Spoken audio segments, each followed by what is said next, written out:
On today's show, we have Kim and Emma from FAO coming to the studio to talk about Goal 2 of the SDGs. Thanks so much for joining me today. Thanks for having us. So tell us what Goal 2 of the SDGs are. Yes, Goal 2 is about ending hunger, achieving food security and improved nutrition, and promoting sustainable agriculture. The main targets are, one is by 2030 to end hunger in all forms and to ensure access to safe, sufficient, and nutritious food. Another main target is to end all forms of malnutrition, again by the year 2030. And what is the role of FAO, or the Food Agriculture Organization? We work in the fields of agriculture, fisheries, forestry. In PNG, we are primarily collaborating with the Department of Agriculture and Livestock. We are supporting them in, we are providing technical assistance to DAO, providing also policy advice, supporting them in implementing projects in the agricultural sector. And how is food security affecting women and children in Papua New Guinea? In Papua New Guinea specifically, there's two sides to it. Agriculture provides a lot of employment for women, especially in the sale of agricultural produce. So if you have a shock that affects people's ability to grow agricultural produce, it affects their ability to purchase food for the family. From the other side, women make most of the decisions around food in the family.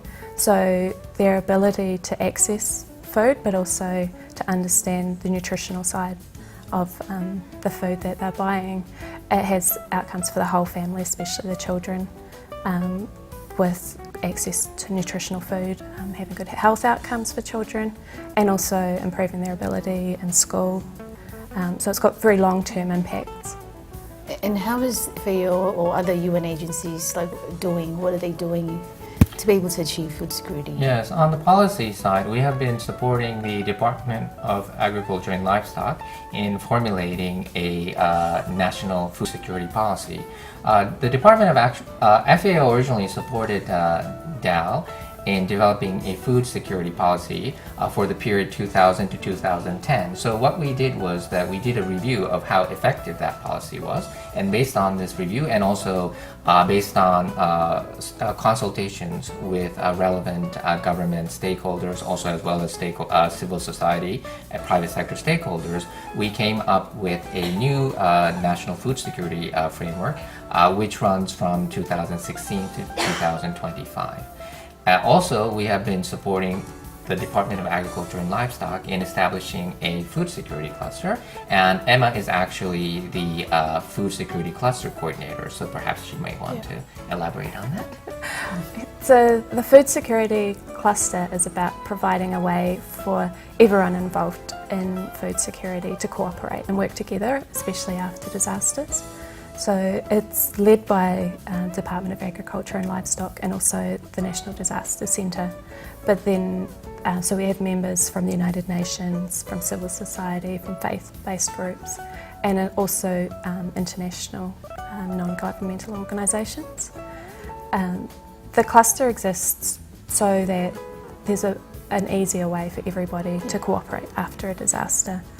And also in preparedness, making sure that there's no overlap between the work people are doing and that it complements each other. Well, do you have any final remarks about food security then? Yes, I think one of the key requirements for the government of PNG to measure the progress against the Sustainable Development Goal number 2 is to establish a sound monitoring and evaluation framework. Up to now, there has been a lack of systematic data collection on statistics related to food security. Actually, we are currently supporting the National Statistics Office to address this issue. NSO is planning to roll out the demographic and health survey this year, and they have taken the initiative to include questions or modules on food security and agriculture. So this information, once the data is collected and analyzed, will provide a sound database for PNG to establish a M&E framework that will help monitor and measure the impact of activities against SDG2, and will help tell us whether PNG is on track to achieve SDG number 2. Great. Well, I mean, it's been a pleasure having you both on the show. Thanks so much for coming in today. Thanks for having us. Thank you.